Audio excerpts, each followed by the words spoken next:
Welcome to 15K plus random movie reviews, where we take random movies from Metacritic's 15K plus movies to randomly watch whether we like it or not.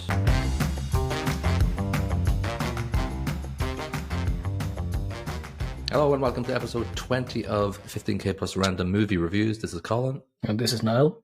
And this is random movie number 70. It's a movie called, it's a mini movie called Lovers Rock. It's from a series called Small Axe, released on BBC first and foremost, and then on Amazon Prime later. Now, if you are committed listeners to our program, you will have already noticed that it's not movie 120, which is called Past Lives. And we just figured out after we finished that last episode that this isn't even released in our area yet or streaming, so we could not watch it. So there were many faxes sent back and forth and telegrams and so we decided to roll again, and this is what we got. So I think if we got Shawshank Redemption, I think he wouldn't trust us anymore. So this was authentic roll, and we got this random kind of bizarre sort of 68-minute movie. And it's up there, number movie 20. That isn't really a movie but is a movie. Yeah, so it's a part of I think it's 5 episodes. 5 episodes, yeah. All Small Axe, as we said, on the BBC, directed by Mr. Steve McQueen. Not the Steve McQueen that died in 1980, because that would be weird. But a Steve McQueen from London, who has got some. Well, he's got an Oscar to his name, so he's no small chap on this one. No, and you can tell it's slickly produced, it's slickly directed, it's quite layered texturally with the visuals and the sound as well. Yeah, of course, he directed 12 Years a Slave and Hunger, which is relevant. Fassbender, yeah. Yeah. This was released in November 2020 on BBC One, so it's been out for a while. It's been pretty lauded by critics. It's had 25 wins and 86 nominations for awards. I didn't go into all of them, but it's pretty well loved. It has a Metascore of 95, but a user score of 5.9, and I think I'll dip into a couple of the user scores just to see what people think of it in comparison to the Metascore of 95. The plot doesn't really exist, and maybe Niall, you can describe why it doesn't exist. Well, the plot to me is a day in the life of a, late teens, early 20s girl who's sneaking out of her house to go to a house party, to a Lovers Rock house party. Lovers Rock being a style of reggae, which is a bit more romantic than the standard upbeat beats per minute type reggae stuff. That's pretty much it.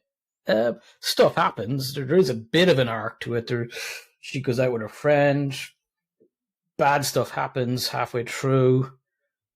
And then good things happen. But, it's one night and it's not as interesting a story as you might think. It's more of a, as we were talking about earlier, it's more of a snapshot in the time.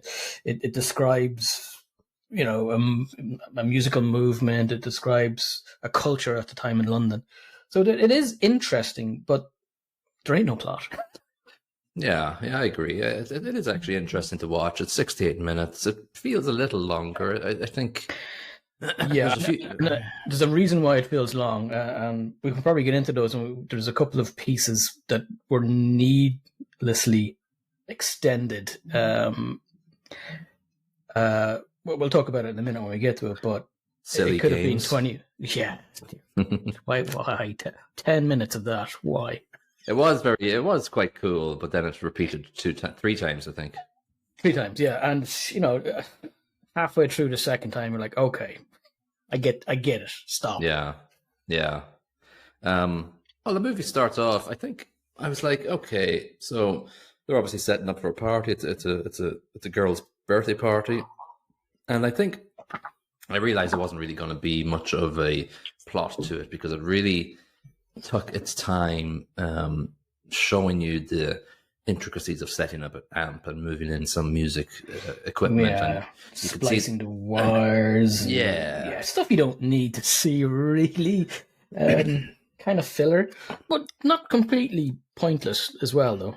Like while they're moving the amps, there is a bit of a backdrop exposed in that they're emptying a truck or a van with the amps into the house, and in the background there's a few lads looking on with the disdain in their eyes, possibly because they're white lads and these are Jamaican descent, and they don't particularly like them in their area for some reason. Yeah, it's kind of showing the era and the times that they're in. Yeah, and there was substantial tension in London at the time, early 80s, late 70s. Oh, yeah.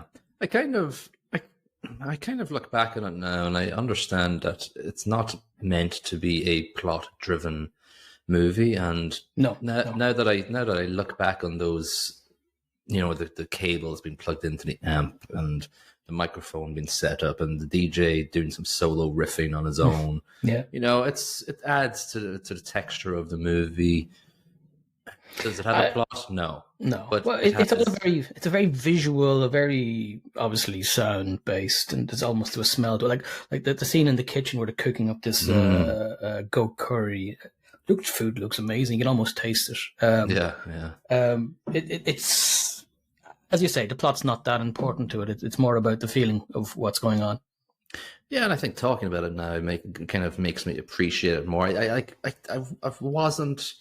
My attention drifted a couple of times, but I think we have to look at it as a movie that isn't a movie. It's a sort of a sensual, oral and aural. You're making it sound dirty here now. Visual, all the Ewells. All the Ewells, Yule Brenner. There's I even just noted down the wallpaper and the carpet. It's all very 70s. Everything's 70s. Everything's a whole big bag of nostalgia with this.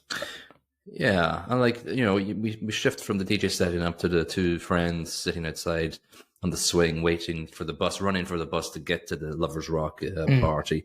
And it's just even the conductor on the bus. I remember a conductor being on the bus going out towards the Cooley Peninsula. I remember that little.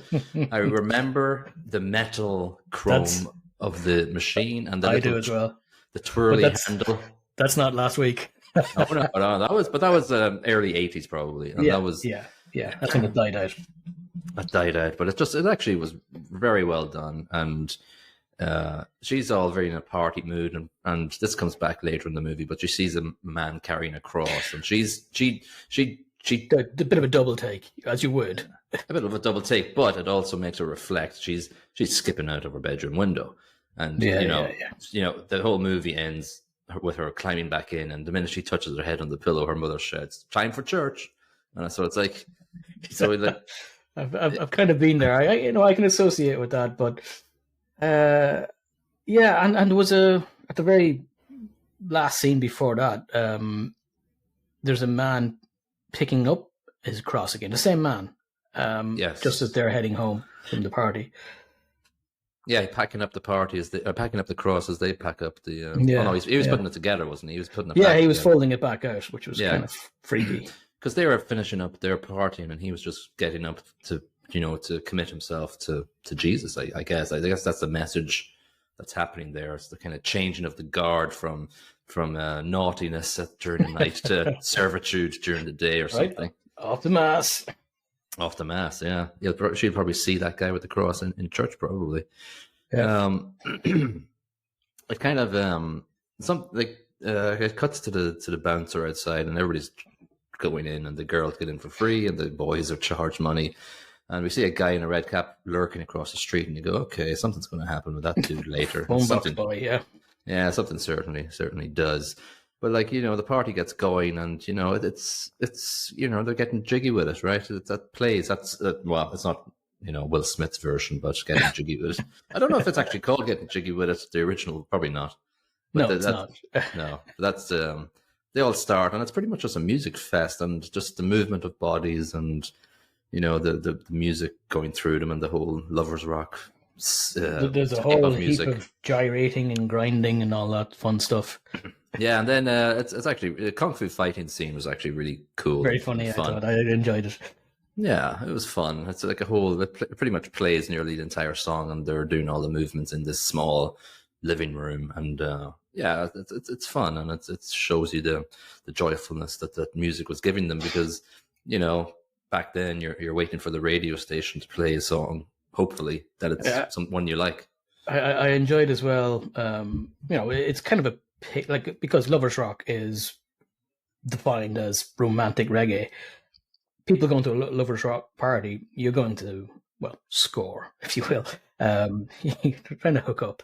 I liked the cut and thrust of the attempts and the knockbacks. Yeah, There's some cutting knockbacks in it. I really enjoyed that.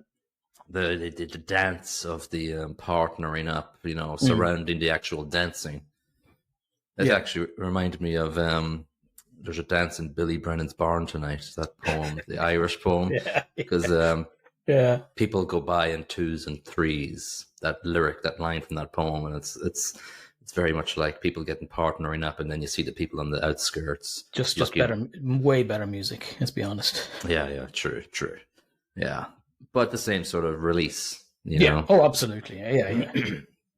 So yeah, you like, and what you alluded to there, there's a lot of verbal dancing as well as real dancing. A little like sword fighting, jousting about, the courting sort of process, I guess, for want of a better phrase. It cuts between like people in there dancing, and then there's a little place outside the back where they're having some joints, smoking and food eating, and it's a whole big vibe and. Crystal meth speed, you mean? No, not at all. just the Mary Jane. I think what you mentioned earlier. There's a big, massive scene where they're playing a song, and there's a real. I think this is one of the major scenes where people are just pairing up, and like that happens quite succinctly and obviously, and there's a close up of hands grabbing. Around the body and just very sort of elbows touched. Yeah. And the red dress, the Bertie girl gets mad because she's on the outskirts of it then. Yeah. And the our main actress Martha, or main girl Martha, there's this smarmy guy with the massive. I have him written down as the creepy lad with the hat. Yeah, that smarmy guy with a hat I got.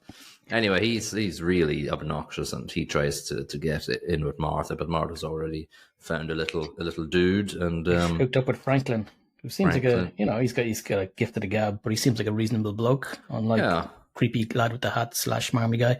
Yeah, he was played very well. That smarmy guy, he had the face of a smarmy guy.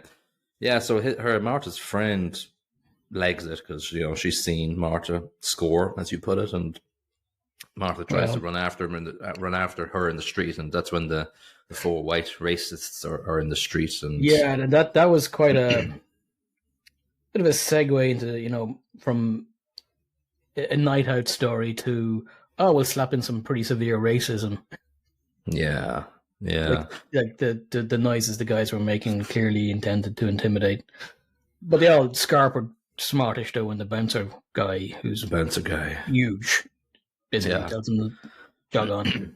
Yeah, I think obviously Mr. McQueen was probably just setting a small scenario around the actual microcosm that is the dance, the lovers rock session. Basically, I think we go in then to that major lengthy scene where the song called "Silly Games" that I've never heard of before, but it's stuck in my head now because. That's quite cool. It's quite a good song. Nice song, but if it's on repeat for 10 minutes, it's going to be with you for the rest of your life now. It's quite a good scene, wasn't it? Like there's energy, there's fun, there's a lot of fun. It's kind of a little break as well from everybody pairing off, where they just forget about that whole thing and they just go into the music and they're all singing, and they're all laughing and enjoying themselves and dancing. Like it's quite a beautifully happy scene, it's quite simple. Yeah, and I quite like the technical aspect of it when they actually turn the music off and you can hear the singing, but you also hear the shuffling feet. Yeah. And it's sort of like an intimate moment shared in this little small room between everybody. So this is where the Foley artist got the feet thing right. Feature sounded good to me. Yeah, they passed the test there. Well, I wouldn't expect anything less from Steve McQueen's directed movie. I wonder, I wrote down, is Silly Games a reflection on the relationship sort of experience that's happening that night? I wonder, because... Probably, actually. It's quite apt. Yeah, because Smarmy Guy and Red Dress get together, and... That's very important that's after Martha knocks Smarmy / creepy guy back, and he attempts to go into the toilet when she's in there, and obviously she kicks him out and says, "Jog on, buddy." But exactly. He's quite forceful. Yeah, so he partners up during Silly Games with Birthday Girl. Martha's cousin is presented as the guy with the red hat who barges in. He's quite an angry fella, but he gets in anyway. But then Martha heads out and hears some yelling in the background, and Smarmy Guy is trying to assault Birthday Girl, and he gets told what for by Martha, and he's quite a nice scene. Well, back in the house. She pulled a knife on him, or she picks one off the floor, which was quite handily there. Sticks it to his throat and tells the girl, "Get in behind me." Yeah, well done, Martha. Yeah, she's hardcore. Fair play. Smarmy boy. He's allowed back in the house. It's weird. You see him back dancing. Yeah, it's like, get him out of there. Yeah, and he's angry for a little bit. He's clearly angry he's having a beer, but he forgets all about it, and nobody's really annoyed by him. I suppose there's only 2-3 people who know what he's done. But I think that's an important piece to it, though. It's not everything's always great, even at a party. There's always a little bit of tension. Yeah, a bit of tension. Things aren't great sometimes. It's more realistic. Yeah. The dance floor is tense, and I thought Smarmy Boy and Red Hat Boy would be going at each other, and I thought that's exactly what I had assumed, because I thought, here's 2 guys on edge. Yeah, this is going to be a big fight. Yeah, didn't happen. But Red Hat Guy can dig a groove. He can do some rapping over the. He was pretty good, actually. Yeah, it was good. Yeah, and he was busting a move too. Like his dance moves were pretty good. Everybody was happy with him then. So that's pretty much the end of the Lovers Rock party, because then it basically goes to the bike ride home with Martha and her beau, and he brings her into the repair shop, and the white boss comes in and tells him, "Oh, you don't treat this like a knocking shop." Knocking shop. I think that's exactly the words. It's a great phrase. Yeah. But actually, to speak again of a little bit of tiny. This guy didn't seem too racist, but he did use the phrase "you guys," kind of derogatorily. Possibly not as bad as it could have been, but yeah, it just adds to the background of the tensions of the time. Yeah, true. Yeah, what else? She basically gets home, as I described earlier. She sneaks in through the window and get up. Time for church happens, and she kind of smiles and gets up, and it's over. The end. Yeah, so I think obviously it's a strange movie to review under the plot category, because the plot is quite weak. It's not the strongest part of the story. Could you have done something in 68 minutes? Obviously, I'm not as creative as Steve McQueen, but I think his modus operandi was to make a layered textual homage to Lovers Rock music. A bit of Googling about where he got his motivation for this one is his Aunt Molly, who basically lived this during the 80s. So he tapped her for information on it. So it's basically her life. She's basically Martha. Oh, yeah. Cool. That's good to know. And it's so I guess, because it's personal experience doesn't necessarily mean it's going to be all that entertaining. But that said, the texture of it is very vivid. Yeah, and I'm going to give it a 2 for plot. The plot would be, I'd mark it down less than that if the texture of the movie wasn't as good as it was, I could give it a 1, but I'm going to give it higher marks in other areas, just to sort of. I'm afraid I went with a 1. And that's not to say I didn't enjoy this. It's just the other areas, parts of this movie, the other sections are highly scored, but there is no plot, as you said earlier. It's a short movie about a night, and it's more about the feeling of it than it is about a plot, in my mind. Yeah, and that's fine, and that's why we categorize things, just to segregate the different sections out. Acting, I thought, was quite good. I gave it 2.5. I think the main actors did a good job. Yeah, absolutely. I don't think there's a large range that they had to cover, but what they did do was done very well. Yeah, so I just went middle of the road 2.5. Like, nothing crazy stood out to me. I think Smarmy Boy was well played. He was very good. I thought Martha was very good as well, as was Frankie Boy and Martha's cousin. I thought they were all very good. Yeah, and the DJ guys were fun as well. They were. Yeah. So what did you give it for acting? 2.5 as well. Yeah. Like soundtrack, I think there's some. I think it drives the movie, obviously, and there's a lot of.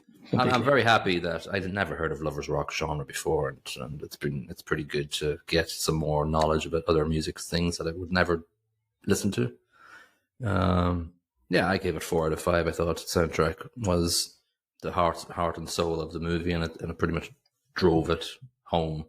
So I think if the music was in another movie, I wouldn't give it so much. I wouldn't give it so high a mark. But because it's the principal driver of the movie, then I feel that a more weighty. It feels like it's one of the main characters of the movie. It's very important to the story. Yeah. What did you give it? I wasn't as well. I gave 3.5. And I only knocked it down because of 2 songs that went on overly long. The first being, as you said, Silly Games. Well, I actually liked the song when it started. I didn't like it after 10 minutes. And the same then for, what was it? The Mercury Sound. This is the Mercury Sound over and over again for 6 weeks. Near the end of the movie was, a bit much. Oh, yeah. I remember that now, yeah. Yeah, that's fine. I think production was obviously very slick. I thought there was like an orange dot sort of floating in the camera a lot, and I think it was on purpose. It happens at the start of the movie. Have you got glaucoma? No, I've got other issues with my eyes, but not glaucoma. No, it happens at the start, and then I saw it at the end as well, and it sort of mirrors. There's an orange light bulb hanging around the DJ's neck near the end as well. And it sort of mirrors that, and I just wonder. I didn't look it up or anything, but I don't know if it's intentional or not. But anyway, other than that, I thought it was very rich with 70s vibes, and I thought it was delivered very well. And production was very good. Like, there's no question about that. I personally went with a 4 on that. I don't know how you feel about it. Yeah, I get 3.5. I was just, it's well done. Slickly oiled lovers rock. Exactly. Yeah. Slippy rock. So that was good to jump into there. Sorry everybody if you were waiting for a review of Past Lives, but we will get to that whenever it is released. I believe maybe in another month or so, perhaps that might happen. That can be a bonus episode. Yeah, we'll figure that one out when we get to it. Oh, let me just read out a couple of reviews here. Everything's pretty high. Slash Films gave it 70 out of 100. It's the lowest one on Metacritic. It says, clocking in at a little over an hour, Lovers Rock is naturally a little lean, limited by its one-night premise and its brief sojourn into these characters' lives, but it's a tone poem that feels at once a love letter to the style of reggae music, which it's named after, and to the people who danced and fell in love to that music in 80s London. That's a very good definition of what this is. Yeah, and then a lot of people give it 100, but the New York Times is top of the list here with 100 out of 100. Electric and alive, as few films are, Lovers Rock will make you giddy with longing for a pleasure we've been too long denied, the singular rush of being one with a beat and a room full of possibilities. Sort of made me bit of a stretch. Yeah, sort of made me remember of us Back in the day, yeah. back in the day in that rock disco. Rockefellers, yeah. It is exactly like when the lads are going mental near the end of it, Yeah, and they're losing themselves to the beat. I remember that. yeah, Different music, but it's same effect, and it's Yeah. very real, and it was very nostalgic to me as well. yeah, yeah. It's something that I really don't do it. Like I obviously don't experience that anymore unless I go to a concert and Too old, buddy. You're too old. yeah, unless I'm brave enough to go up front. Like the last time I went up front probably was Fate No More, 10 years ago, whatever, and I was scared. All these young whippersnappers. Yeah, just a couple of 6 out of 10 user reviews. That's because it kind of mirrors what we're saying. Tropic Aces says, great atmosphere and music, but the aimless plot holds it back. Makes you miss coming to parties and meeting new people more than anything. Perfectly described, yeah. It's really good. J Lewis _001 gave it 6 out of 10. He says, it doesn't really say much. It just captures a moment. It was good, but it just felt lesser. So, Yeah, gotcha. Yeah, I think that's the main vibe that we get. Yeah. Yeah. So our next episode will be a recap of the last movies from episode 12 to episode 20. So we won't roll for a random movie. That'll happen at the end of our recap episode, which will come out next week. So that is the end of episode 20, and we'll see you on the recap episode 21. Bye-bye. Later.